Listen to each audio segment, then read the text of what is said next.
जय श्री राम। मैं माधवी सनातनी।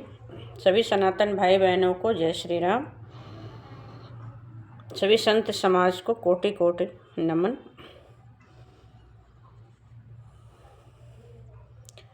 आठ मार्च को जंतर मंतर पे सर्वधर्म सनातन भाई बहनों का सम्मेलन है।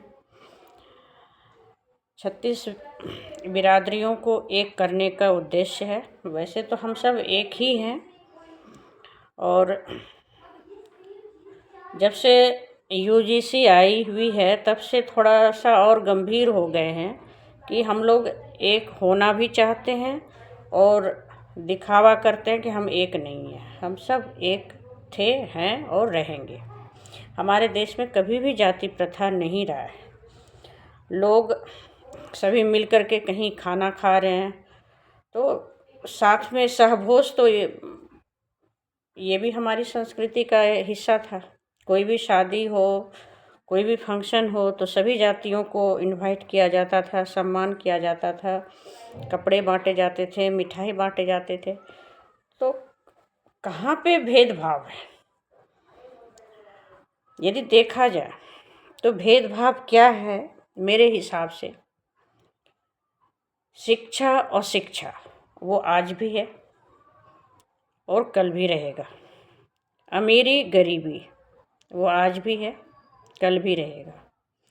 यदि किसी के सम्मेलन करने से और एकता दिखाने से यदि गरीबी और अमीरी में कोई फ़र्क पड़े, अमीर अमीर हो रहे हैं, गरीब गरीब हो रहे हैं, तो इसके ऊपर ज़्यादा ध्यान देना चाहिए।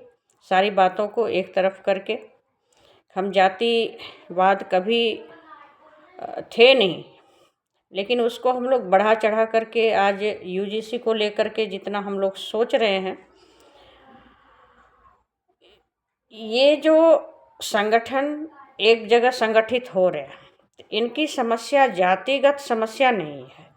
समस्या हम लोगों की क्या है? समान कानून, जनसंख्या कानून नहीं आ पा रहा है, जिसके कारण युवाओं को रोजगार नहीं है, जिसके कारण सभी जातियों में गुस्सा है, क्रोध है, और वो एक आंदोलन का रूप ले रहा है। और सरकार भी हमारे गौरक्षक वालों की हेल्प नहीं कर रहे हैं, जो सही काम कर रहे हैं, सनातन धर्म के जो रक्षा कर रहे हैं उनकी रक्षा नहीं कर रहे हैं। आपस में जातिगत लड़ाना चाहते हैं, कभी हिंसा करा के, कभी आरक्षण के नाम पे दंगा फसाद करके, ताकि जनसंख्या कानून तो लाएंगे नहीं, लड़ झगड़ करके जातिगत हिंसा हो और इस तरह से जनसंख्या कम हो, मारपीट हो, एक दूसरे को आपस में झगड़े मारे, हिंसा जो हो रही है जगह जगह। तो सरकार की ये पॉलिसी है। सरकार रोजगार दे नहीं सकती है, कानून, समान कानून ला नहीं सकती है, और जनसंख्या नियंत्रण जो मूल समस्या का जड़ है उसके ऊपर तो कोई चर्चा ही नहीं होती है। ले दे करके, जिसमें कि सिर्फ एक दूसरे को माइंड डाइवर्ट करना, चुनावी प्रक्रिया में जो है जातिगत मुद्दा उठाना ताकि समाज बटे, और उसका फ़ायदा राजनीति वाले उठाते हैं। तो ये बहुत ही निंदनीय और सोचनीय है। अपनी देश की जो समस्या है वो गरीबी है और अशिक्षा है, बेरोजगारी है। ये तीनों के ऊपर कैसे काम हो, इसके लिए सोचना चाहिए। तो 22 तारीख को विकास वैभव जी का तालकटोरा स्टेडियम में भी है कि बिहार को कैसे विकसित किया जाए, शिक्षित किया जाए, वहाँ की बेरोजगारी कैसे ख़त्म हो, इसके ऊपर सभी चर्चा करेंगे और सभी अपने अपने सुझाव देंगे। और छोटे छोटे वीडियो बना करके आप लोग सोशल मीडिया पर डालिए।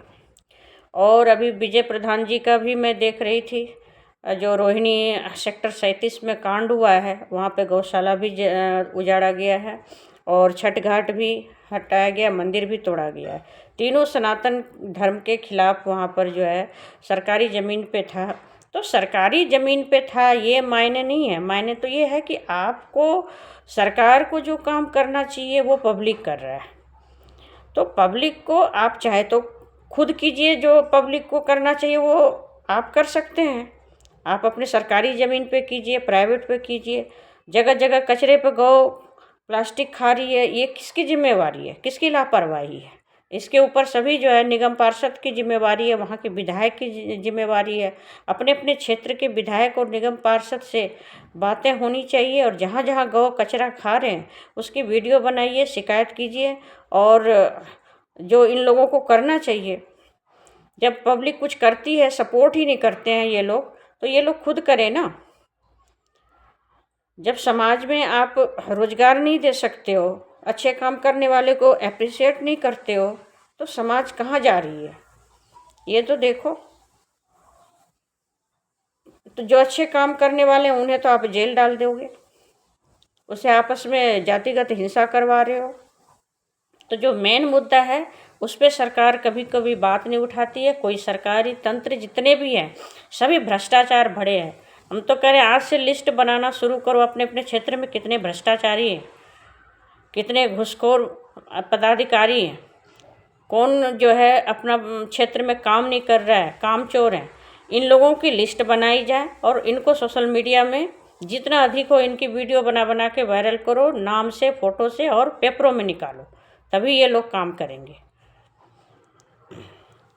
समाज में जो काम होना चाहिए वो काम करने ने, जिस प्रोजेक्ट के लिए पैसा दिया जाता है वो सिर्फ चुनाव के दौरान जो है शुरू करेंगे।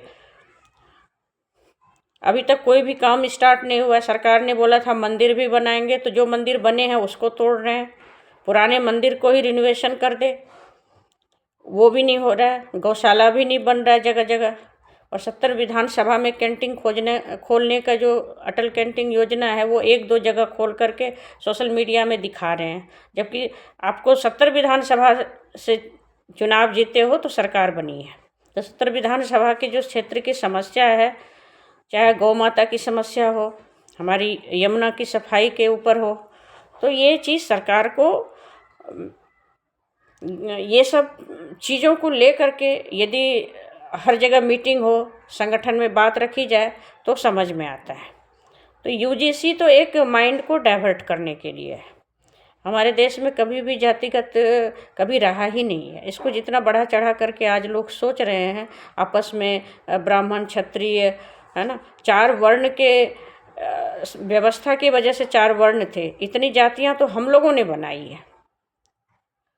हम लोगों ने अपनी इच्छाओं से इतनी जनसंख्या बना ली, अपनी इच्छाओं से इतने सारे सरनेम बना लिए, इतने सारे जो है हम लोगों ने जातियां बनाई। ये कोई शास्त्र में थोड़ो है, ये कोई सरकार ने थोड़ो बनाया है। तो अपना मनमानी कर रहे हैं, तो सरकार भी अपना मनमानी कर रही है। जिस चीज़ पर फोकस करना चाहिए वो करने रहे। जनसंख्या कानून नहीं बनाएंगे जब तक, तो सबको कहाँ से रोज़गार मिलेगा? यदि आपको सबको रोज़गार नहीं दे सकते हो तो आप फिर चुनाव की तैयारी में कोई बदलाव जब करने की वादा करती है सरकार, वो काम ही नहीं हो रहा, तो मैं तो कहती हूँ चुनाव का बर्खास्त करो। चुनाव के नाम पर इतने पैसे कहाँ आ जाते हैं सरकार के पास? और कोई भी ना पैसे से टिकट ले ना दे। जब आपको कोई काम नहीं करता है क्षेत्र पर तो आप पैसे देते क्यों हो? और जैसे पैसे दे करके यदि टिकट लिया जाता है तो उस आदमी को आप वोट ना दें, भले निर्दलीय को जिता लें। अपने अपने संगठन सभी एक निर्दलीय चुनाव लड़े, अपने अपने संगठन से एक प्रत्याशी अपने क्षेत्र में उनको उतारें, क्योंकि ये भ्रष्टाचारी जो है कभी ख़त्म नहीं होने वाला है अपने देश में। मेन मुद्दा से भटकाया जा रहा है यूजीसी को ला करके, और कुछ नहीं है। मेरे कहने का मतलब है अपने देश से गरीबी जानी चाहिए और शिक्षा के ऊपर होनी चाहिए कि जो शिक्षित है वो अपने अपने बिरादरियों को शिक्षित करो, अपने अपने बिरादरियों को समर्थन बनाने के लिए संगठित करो और अपनी बिरादरियों को लिए आवाज़ उठाओ। अपने बिरादरियों को यदि आप सक्षम कर देते हैं, आपकी बिरादरी में कितने सारे गरीब हैं, इनको आप देखो। आर्थिक रूप से तो आरक्षण है ही, आर्थिक रूप से आरक्षण रहेगा ही। आरक्षण हटाने वाली बातें तो हो ही नहीं रही है। समान कानून लाना है। आरक्षण के ऊपर ये है कि हर वर्ग के लिए समान कानून आए कैसे, इसके लिए सबको आवाज़ उठानी चाहिए। काला कानून किसी के लिए फ़ायदेमंद नहीं है, जिससे जातिगत हिंसा हो, हमारे भेदभाव उत्पन्न हो समाज में। ये कोई भी सरकार करे ये निंदनीय है। और हमें अधिक से अधिक गरीबी और शिक्षा और हमारे युवा पीढ़ी को रोज़गार कैसे मिले, आर्थिक रूप से सक्षम कैसे करें, इसके ऊपर सबों को सोचना चाहिए और वीडियो भी बनाना चाहिए। और समाज में जो भी आपके क्षेत्र के भ्रष्टाचारी हैं उनका तो ज़रूर वीडियो बना करके हर आदमी अपने क्षेत्र से सोशल मीडिया पर उनकी वीडियो चलाइए, लाइव चलाइए। उनके नाम से आपका निगम पार्षद, आपके विधायक यदि आपके क्षेत्र में काम नहीं कर रहा है तो उनकी शिकायत वहाँ पे कीजिए। सम्मेलन से कुछ नहीं होगा, ना धरना से कुछ होगा और ना ही पैदल चलने से, यात्रा से कुछ होगा।